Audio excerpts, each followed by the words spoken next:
Welcome to the presentation of Gamma Data Warehouse Studio. In this session, we will demonstrate how DWS generates Informatica code applying different architectural patterns. DWS represents a unified platform that takes in business and technical specifications from its users and generates ETL and SQL code in the customer's technologies of choice.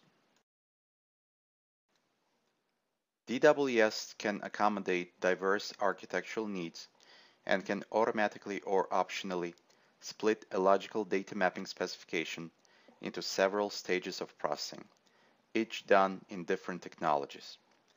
In case when intermediary stages are introduced, DWS will generate all the supporting database code and objects.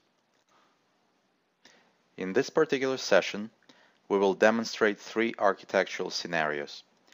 First, we will have DWS generate Informatica code that takes data from sources and loads it into target tables, automatically applying target key generation logic, referential integrity validation, history management rules, and exception capturing. Then, we will seamlessly have DWS introduce a staging area and regenerate Informatica jobs in accordance with the changed architectural specifications. And thirdly, we will have DWS follow a hybrid code generation pattern, where source data extraction and business rules are expressed in Informatica, while the heavy-duty target-side processing is done in Teradata, BTIC, and SQL scripts. In order to accomplish this, we will start DWS client and go over the settings done at the project level and system levels. We are now looking at the DWS user interface, and I will log into the DWS repository. Once I'm logged in, DWS opens up the navigation pane that lists all the registered items. I will quickly explain what some of the core items are. In the navigation pane, we see a set of systems and objects within them. These are readable and writable objects that can be used as sources, targets, and lookups. We also see a set of projects in the repository. Projects are large containers that store sets of data mappings or feeds targeting the same system and sharing the same architectural rules in order to help users standardize on technologies, implementation techniques, naming conventions, and processing rules. DWS helps attain consistency by specifying certain system and project attributes. If I open up a definition of a system, I will see a set of objects imported into DWS. For each target system, I can also define my own naming standards and data population rules for audit fields across the entire system. I only need to do this once per target system, and DWS will automatically generate the logic for populating the audit fields consistently throughout any project that targets this system. I can also define project-level technical and business standards by going into the project window. At the project level, I can give a project a name, I can specify what my target system is, I can define who has access to the project, I can specify feed statuses, subject areas, exception management rules, technical and architectural specifications, a set of environments, reusable functions and variables, and metadata extensions. I will now go into the Technical Specifications tab to introduce you to some of the options available in DWS related to code generation. Within the Technical Specifications tab, there are multiple options available. First of all, the user can introduce high-level architectural flow by checking or unchecking certain processing stages. The user can also select the technology of choice and staging preferences. In the next tab, the user can choose how target keys are going to be generated, how SCD management will be done. In case we're using shell scripting, the users will be able to plug in shell script code generation options as well as store procedure naming options. The users can also specify whether any exception capturing functionality should be generated along with the data movement code and adjust the naming options of the exception table. Since we selected Power Center as our ETL technology of choice, DWS offers a set of options pertaining to Informatica repository organization. Users can define folder naming patterns, mapping session and workflow prefixes, and database profile naming standards. Once my project and system preferences are set, I am ready to start creating data mapping specifications. In order to do that, I'll go into my project and I will create a new incoming feed. I will provide the feed with a name. Let's call it employee feed. And I'll give it a code.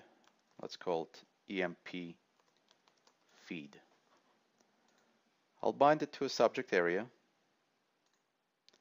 I'll give it a status. And again, the lists of subject areas and statuses are customizable. I'll save the header and I'll move on to the data mapping screen. The data mapping screen contains two main panes, one for source objects and the other one for the target objects. In order for me to create a data mapping specification, I will need to browse my object library and select my sources and my targets. Let's say my main table would be employees. And I would like to join that to another table.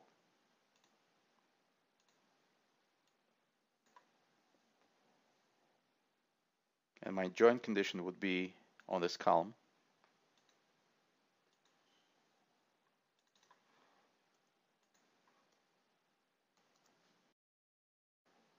And now I will look for my targets. Instead of bringing in the core targets, DWS offers a set of mapping layer objects that abstract all the technical details of the target object.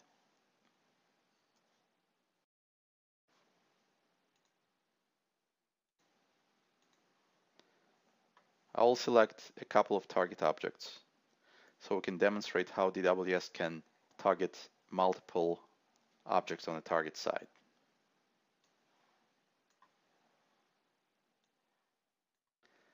The columns that are marked in red are mandatory columns, and DWS will keep track of how many mandatory unmapped fields you have in your target. In order for me to map the source fields to the target fields, all I need to do is either to apply auto mapping function or just drag fields from left to right.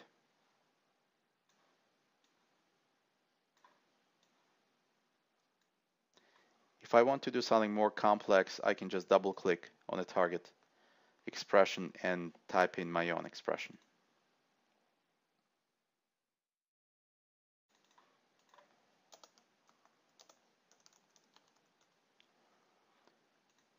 I can also use a set of functions. DWS detects that our ETL technology of choice is Informatica, and it offers some of the functions that are available in our target technology.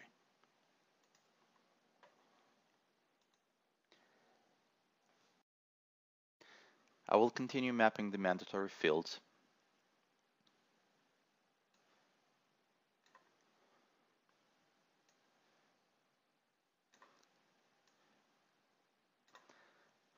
Another thing that DWS allows me to do right in the screen is to specify my aggregations. And I can also specify my filters.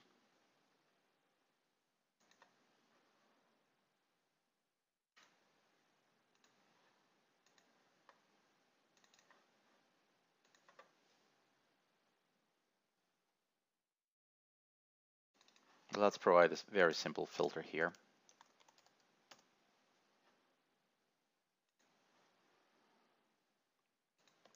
At this point, the logical data mapping is completed and I am ready to generate the code. DWS allows me to specify some more processing options. There are several options available specifically for Power Center. For example, we can specify whether we want to use a joiner or lookup as our joining method. I'll choose lookup for now.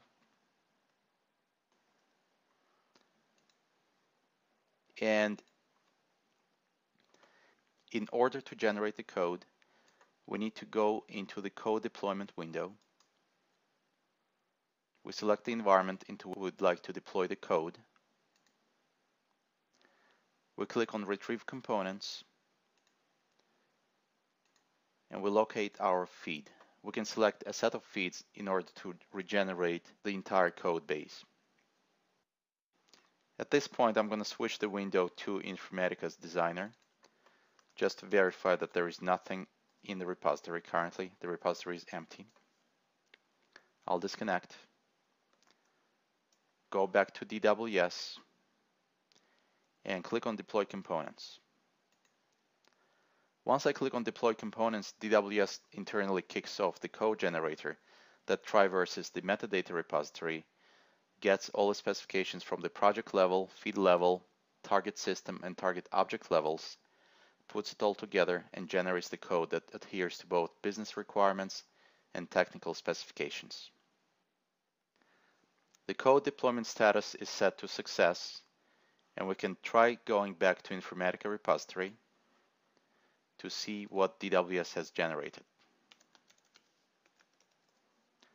DWS generated a couple of folders. I'll just open this one.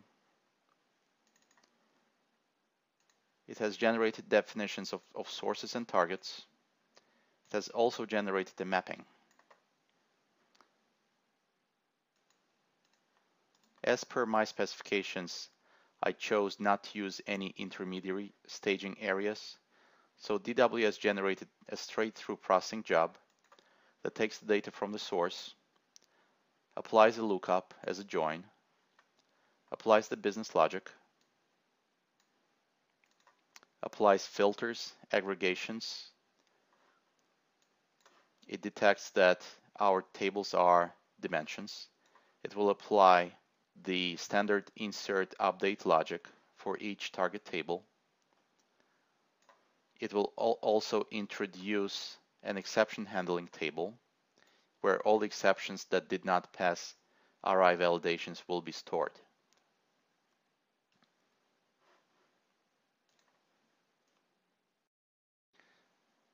Within this mapping, we see that DWS has expressed both the architectural specifications and the business rules, or the data mapping rules. I will go back to DWS and demonstrate our second scenario, which is introduction of the staging area. Note that my data mapping rules do not need to change. They stay independent from my architectural rules. What I will need to do is flip it back to the project window and introduce another layer to my processing, which is population of the staging tables. I can select my technology, which would be ETL Power Center. I can give it a naming pattern. I can save my project definition and click on Apply Specifications, which will proliferate this specification to all the feeds within this project. I will now close Informatica folder so I don't have any objects locked. Go back to DWS and regenerate my feed.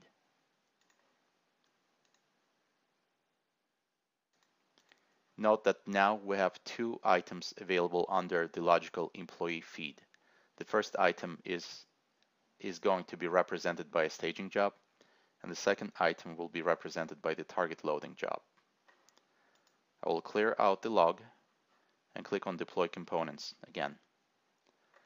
DWS goes through the same process of collecting metadata within its repository, putting it all together, and generating the code again.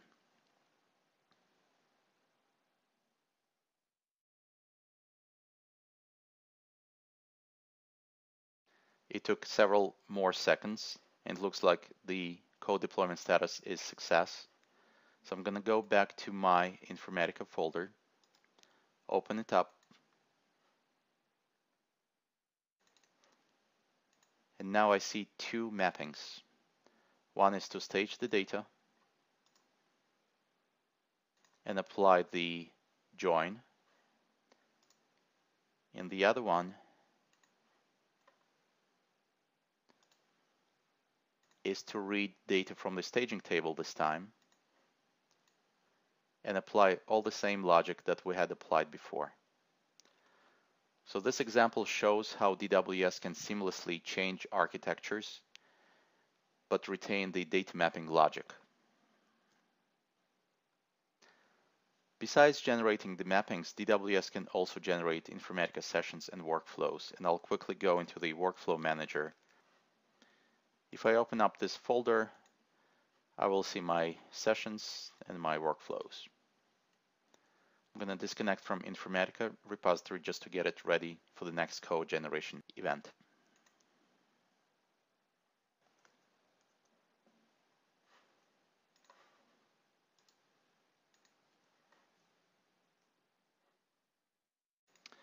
Now I will go back to DWS, and I will demonstrate how DWS can generate a hybrid ETL and SQL code.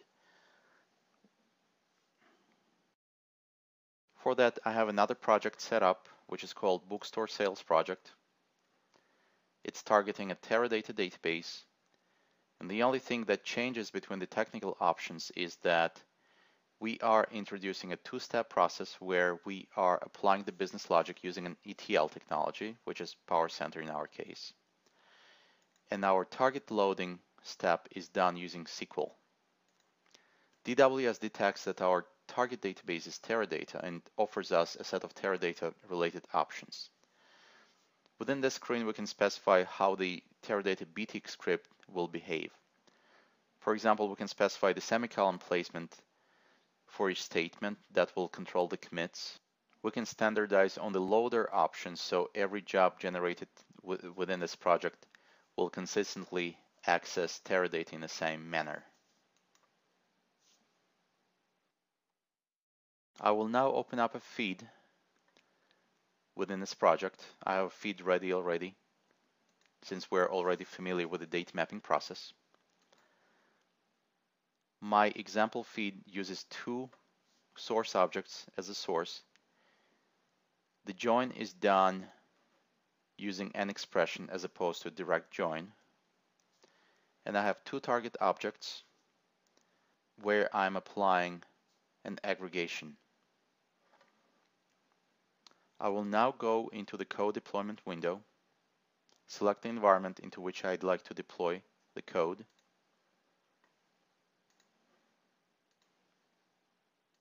select the feed that I'd like to get deployed, clear up the log, and repeat the process by clicking on Deploy Components.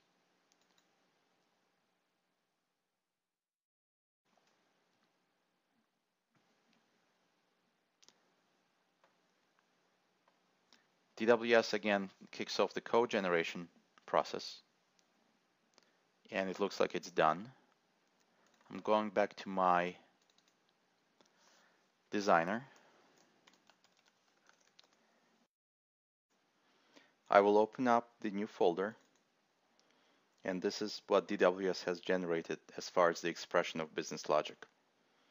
The components that we see in here are the main source object, the joiner, rather the lookup.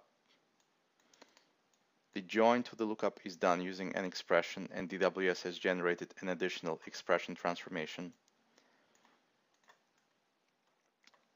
And all the data is being written to permanent Teradata tables. I will go ahead and open the Workflow Manager.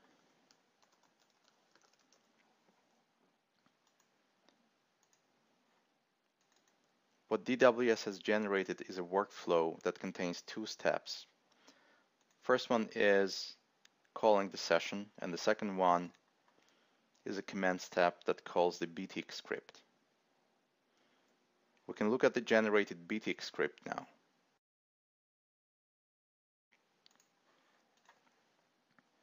This is the code that DWS has generated that contains the logic for checking RI constraints, applying the SCD logic, applying the target key generation logic, and ingesting the data into the target tables using either inserts for new records or updates for existing records, based on the type of table we're dealing with. Going back to DWS now. To recap, we have demonstrated three code generation scenarios: straight source-to-target architecture, seamless introduction of staging area, and a hybrid code generation using ETL and SQL approach. In addition to code generation, DWS also generates relevant documentation, business objects universes, and cross-project data lineage diagrams. This concludes the demonstration of Gamma Data Warehouse Studio's Informatica code generation capabilities. For more information, please visit us at www.gamma-sys.com, send us an email to info@gammasys.com, or navigate to the demo request link given on this page. Thank you for your interest in Gamma Data Warehouse Studio.